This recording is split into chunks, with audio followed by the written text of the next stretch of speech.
আসলে যিনি এতক্ষণ আলোচনা করছেন আমার ছেলে তাজ, আমার মাথার মুকুট। যদিও আমি ওনার কাছে কোনো কিতাব পড়ি নাই, কিন্তু আমার ওস্তাদ তুল্য আমার রাজনৈতিক অঙ্গনে এবং আমার ব্যক্তিগত জীবনে যার পরামর্শগুলো আমার পথে হয়ে থাকে, যিনি আমাকে অত্যন্ত স্নেহ করেন, ভালোবাসেন, যে কোনো ব্যাপারে কোনো ত্রুটি হলেই সাথে সাথে যিনি লোকমা দেন, আমাকে সংশোধনের জন্য আমাকে পথ দেখান। এর আগে যিনি আলোচনা করছেন তিনিও আমার একজন মুরব্বী। আসলে মুরব্বীদের পরে আলোচনা করার কোনো যোগ্যতাই তো নেই। যারা বয়ান করছেন ওনাদের জোতা সোজা করার যোগ্যতাও আমার মধ্যে নেই। আমি বারবার বলেছিলাম, অসুস্থ যেহেতু ফাঁকে দিয়ে একটি কথা বলে দেই, এরপরে মুরব্বীর আলোচনা করলে ভালো হবে। তারপরে সবার পরামর্শ যেহেতু এভাবেই ছিল, এজন্য আসছি। বাকি রয়ে গেছে দোয়া, শুধু দোয়া হবে। দোয়ার আগে মুখতাসার কয়েকটি কথা বলবো, কিন্তু সালামের জবাব শুনে আমার কাছে মনে হলো যে আপনারা মনে হয় সন্তুষ্ট না, আপনারা বোধহয় খুশি না। যদি খুশি থাকেন, যেহেতু দেখতেছেন প্রসেসিস দুর্বল, বেশি লোড নেওয়া যাবে না, অল্প কিছু দূর হতে আগাতে পারবে, এর বেশি হবে না। আল্লাহ যেন অল্প কথার মধ্যেই বেশি বারাকা দান করেন। তো যাই হোক, যে দুই মুরব্বী আমার আগে আলোচনা করছেন, হজরতের আগে যিনি আলোচনা করছেন উনি আমার আপন বড় ভাই না, কিন্তু আপন বড় ভাইয়ের থেকেও বড়, যিনি আমাকে আমার পথ চলার ক্ষেত্রে সাহস যোগায়। আল্লাহ রহমত করেছেন, কিন্তু যার অক্লান্ত পরিশ্রম এবং যার সাহসের মাধ্যমে আমি নির্বাচন করছিলাম। আমি যে একটা চেয়ারম্যান, তা আপনারা জানেন? জানেন না? আমি চেয়ারম্যান হয়েছি কার কারণে তা তো জানেন না। আজকে যিনি আপনাদের সামনে বয়ান করছেন হযরত আল্লাহ হযরত মাওলানা রোকন ডাকুয়া সাহেব, নাসির উদ্দিন রোকন ডাকুয়া, আসলে উনি একজন আলেম। শুধু আলেমই না, আমি যদি বলি সব সাবজেক্টে 100 করে মার্ক দেওয়া যায়, সেখানে আমি মনে করি নাসির উদ্দিন রোকন ডাকুয়াকে প্রত্যেক সাবজেক্টে 100 করে মার্ক দেওয়ার মতো তাকে দেওয়া যায়। যাই হোক, এরপরে আমাদের মাঝে নুরুদ্দিন ভাই আসছেন। সব মিলে জেলে দোয়া নেওয়ার জন্য বসছি। আল্লাহ যেন এই দোয়ার বরকতে মুরব্বীদের ন্যাক নজরে শেফায়ে কামেলা আজলা দান করেন। আমি আবারও সালাম দিচ্ছি, মুমিনের কাছে ইমানি আওয়াজে জবাব চাই। আসসালামু আলাইকুম ওয়া রাহমাতুল্লাহি ওয়া বারাকাতুহু। ইন্নাল হামদুলিল্লাহ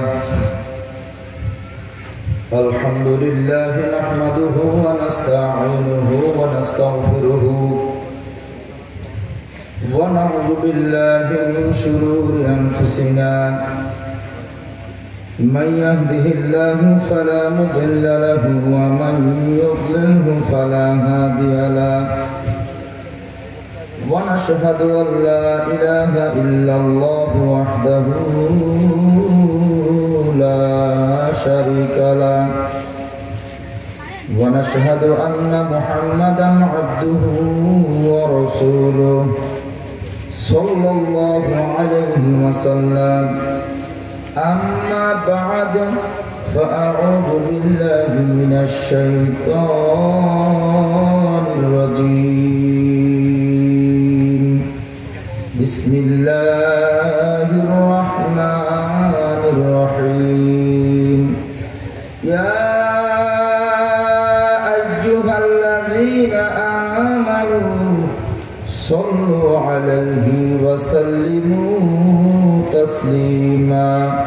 ইমানি আওয়াজে মহব্বতের সাথে দুরূদ বলার চেষ্টা করব। আল্লাহুম্মা সাল্লি আলা সাইয়্যিদিনা ওয়া নাবিয়্যিনা ওয়া শাফি'িনা ওয়া হাবিবিনা ওয়া মাওলানা মুহাম্মাদিন সাল্লাল্লাহু আলাইহি ওয়া আলা আলিহি ওয়া আসহাবিহি ওয়া বারাকা ওয়া সাল্লাম। আল্লাহুম্মা সাল্লি আলা سيدنا ونبينا وشفيعنا وحبيبنا ومولانا محمد صلى الله عليه وعلى آله وأصحابه وبارك وسلم. أعوذ بالله من الشيطان الرجيم. بسم الله الرحمن الرحيم. وما خلقت الجن والإنس إلا ليعبدون. وقال تعالى كل نفس ذائقة الموت. صدق الله العلي العظيم. وقال النبي صلى الله عليه وسلم الدنيا سجن المؤمن وجنة الكافر. আলহামদুলিল্লাহ, শুকরিয়া আদায় করতেছি আল্লাহ রাব্বুল আলামিনের দরবারে যে রব আপনাকে এবং আমাকে অত্যন্ত কঠিন এক মুসিবত, ফাতনা, ফাসাদের এক জমানা, যেই যুগ যেই মুহূর্তে গোটা জগৎ থেকে ইসলাম ও মুসলমানদেরকে চিরতরে মিটিয়ে দেওয়ার গভীর এক ষড়যন্ত্র চলছে। কথা ঠিক না ঠিক? ইসলাম থাকবে কি থাকবে না, মুসলমান টিকবে কি টিকবে না, এই প্রশ্নের সম্মুখীন হয়ে দাঁড়াইছে। শুধু তাই নয়, যেই যুগে মানুষ নেকের কাজ করায় আশ্চর্যবোধ মনে করে, গুনার কাজে স্বাভাবিক থাকে, এই যুগে মুহূর্তের মধ্যেও যে রব রব্বে কারীম আপনাকে এবং আমাকে অত্যন্ত দয়া করে, মায়া করে, ভালোবেসে ইহসান করে, আদর যত্ন, কদর, মায়া, মহব্বত করে, অসংখ্য অগণিত মানুষদের ভেতর থেকে যাচাই বাছাই করে, জাকিরিন শাকিরিনদের সঙ্গে মুমিন মুত্তাকিনদের দামি এক মাজলিস, জান্নাতি এক পরিবেশ, বেহেশতের এক বাগানে, উলামায়ে হযরতদের দামি এক বৈঠকে কোরআন ও হাদিসের দামি কিছু কথা বলার শোনার জন্য একত্র হওয়ার আশা, দিনের আলোচনা বলার শোনার তৌফিক দান করছেন। শুকরগুজার বান্দা হিসেবে দিল থেকে শুকরিয়া আদায় করি। সকলেই আওয়াজ দিয়ে বলি আলহামদুলিল্লাহ। মুহতারাম হাজিরিন, বুজুর্গ, হযরত, উলামায়ে কেরামদের পবিত্র জবান থেকে আপনারা অনেক সময় ধরে লম্বা এক সময় দামি দামি আলোচনা শুনতেছিলেন। বাকি রয়ে গেছে দোয়া করব, এখান থেকে বিদায় নিয়ে বাড়ি চলে যাব। আসলে কিসের জন্য দুনিয়াতে আসলাম, কি নিয়েই বা কোথায় রওনা করলাম, আসল গন্তব্য কোথায়, এর উপরে দুই একটি কথা বলি, আমি আলোচনা শেষ করব। যেহেতু রাত 11টা বেজে গেছে, বেশি লম্বা আলোচনা করার সুযোগ নাই। মুহতারাম হাজিরিন, আপনাদেরকে প্রশ্ন করি, একটা জিনিস যেটাই বানায়, তৈরি করে, এর পিছনে একটা উদ্দেশ্য আছে না নাই? রব আমাদেরকে বানাইলেন, এর পিছনে কোনো উদ্দেশ্য মনে হয় নাই? উদ্দেশ্যটা কি? একেবারে সংক্ষেপ ভাবে বোঝার চেষ্টা করবেন। যেহেতু কথা বলতেছি, বারবার কেন যেন অন্ধকার দেখতেছি চোখের ভিতরে, জানি না হালত কি। এর আগেও যখন অসুস্থ হয়ে পড়ছিলাম গত সপ্তাহে, তো প্রেশার মাইপা ডাক্তার বলছিল প্রেশার একেবারে ডাউন, লো, যে কোনো মুহূর্তে দ্বারা অবস্থাকে পড়ে যেতে পারি। ডাক্তার বলছে পরিপূর্ণ বিশ্রামে কিছুদিন থাকেন। বিশ্রাম করার কি সুযোগ আর আছে? দৌড়ায় আসছি আপনাদের এখানে, চলে যাব বরিশাল। যে কোনো উপায় আমাকে বরিশাল যেতে হবে। কালকের আবার সকালে মিটিং আছে, ওই মিটিংয়ে অংশগ্রহণ করতে হবে। দুপুরের পরে আবার একটা মিটিং আছে, সেখানে অংশগ্রহণ করতে হবে। বিকালবেলা কিছু মাদ্রাসার কাজ আছে, সন্ধ্যার পরে আবার মাহফিলে বেরোতে হবে। এই তো আমাদের জীবন। সবাই বলে বিশ্রাম করার জন্য, আমার শরীরও বলে একটু বিশ্রাম করো, কিন্তু যখন সাহাবীদের জীবনী সামনে চলে আসে, নবীজির জীবনী যখন সামনে চলে আসে, তখন বিশ্রামের থেকেও কাজগুলো কেন যেন সামনে বেশি প্রাধান্য পায়। কারণ সাহাবীরা তো খেয়ে না খেয়ে ক্ষুধার্ত অবস্থায় তো পেটে পাথর লাগাইছে, আমি তো এখনো পাথর লাগাই নাই। সাহাবীরা তো দিনের কাজ করতে গিয়ে আঘাতপ্রাপ্ত হয়েছে, আমি তো এখনো মাহফিল করতে গিয়ে আঘাতপ্রাপ্ত হই নাই। নবীরে পর্যন্ত দেশ ছাড়া করছে, বাড়ি ছাড়া করছে, ঘর ছাড়া করছে, আমার তো এখনো কেউ দেশ ছাড়া করে নাই। তাইলে আমার এখনো দিনের কাজ অনেক বাকি আছে, অনেক বাকি।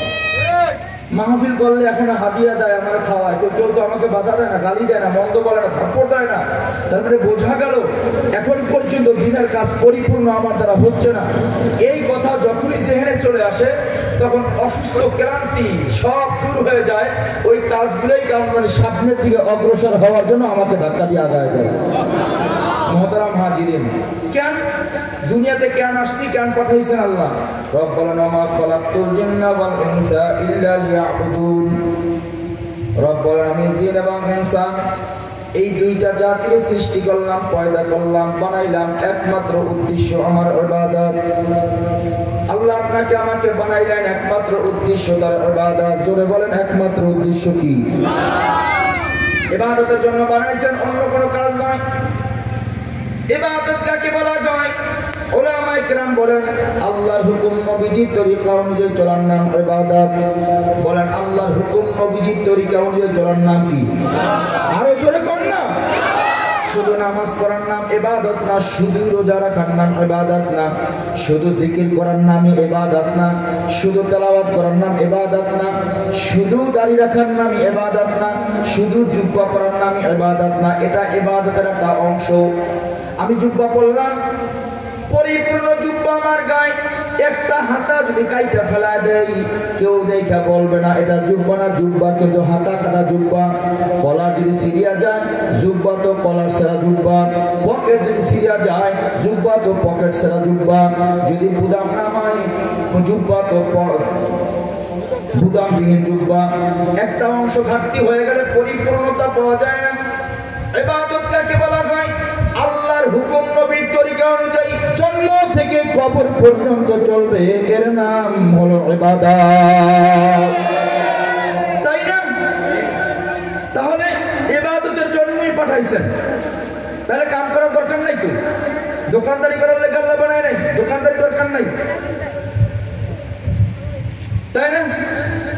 ব্যবসা করার জন্য তো আল্লাহ আমাদেরকে বানায় নাই, ব্যবসা করার দরকার নাই। চাকরি করার জন্য বানায় না তো, চাকরি করার দরকার নেই। ব্যাপারটা কি এমন না? নবী কয় ব্যাপারটা এমন না। সব ছাড়ো, আলাদা হও। মা ছাড়ো, বাবা ছাড়ো, সংসার ছাড়ো, সন্তান ছাড়ো, সম্পদ ছাড়ো, সম্মান ছাড়ো, সব ছাড়িয়া জঙ্গলায় গিয়া ইবাদত করো, ধ্যান করো। সব ছাড়িয়া জঙ্গলায় যাও, জঙ্গলায় গিয়া এককভাবে ধ্যান করো। এটা হলো গৌতম বুদ্ধের ধর্ম।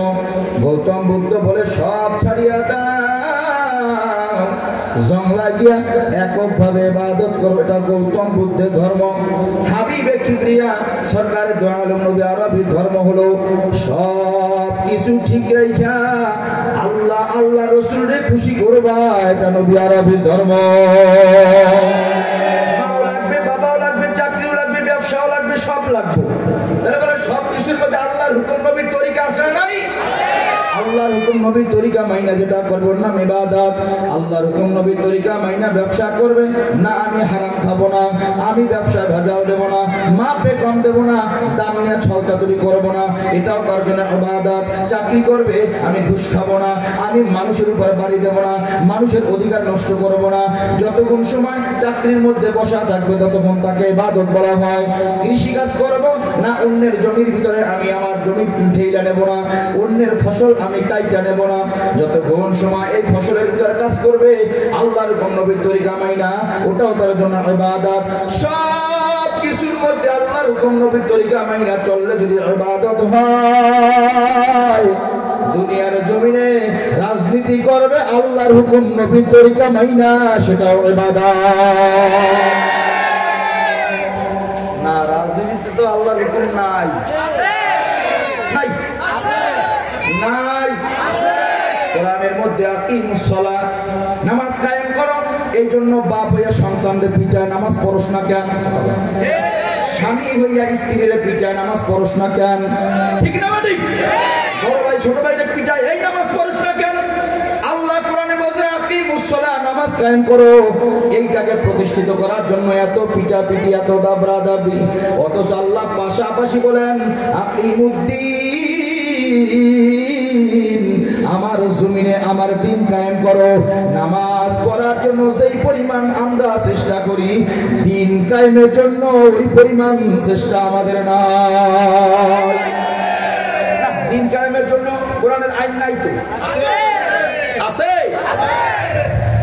এই জন্যই তো আমার কালমানি সৈয়দ ফজলুল করিম রহমাতুল্লাহ বলতো, বাবা আমি রাজনীতি করি না, আমি ইবাদত করি। এই আওয়াজটা ছোট হয়ে গেছে, ঠিক না বেটি? তার মানে কামাই খরচে আল্লাহর হুকুম নাই, মুআমালাত মুআশারাতে আল্লাহর হুকুম নাই। আচ্ছা, সব কিছুর মধ্যে থেকে আমার একটু জবাব দিবেন।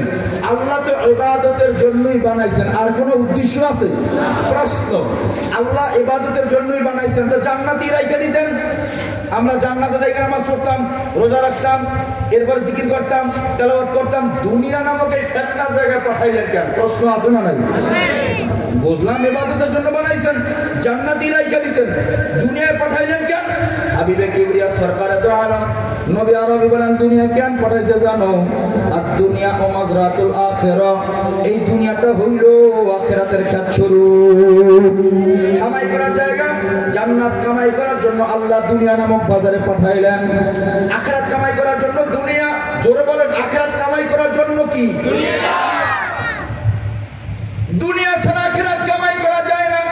এই জন্য আল্লাহ আপনাকে আমাকে দুনিয়া নামক বাজারের মধ্যে ছাইড়া দিলাম কেন? ওলামায়ে কেরাম সুন্দর ব্যাখ্যা দিয়ে বুঝাইতে পারবেন।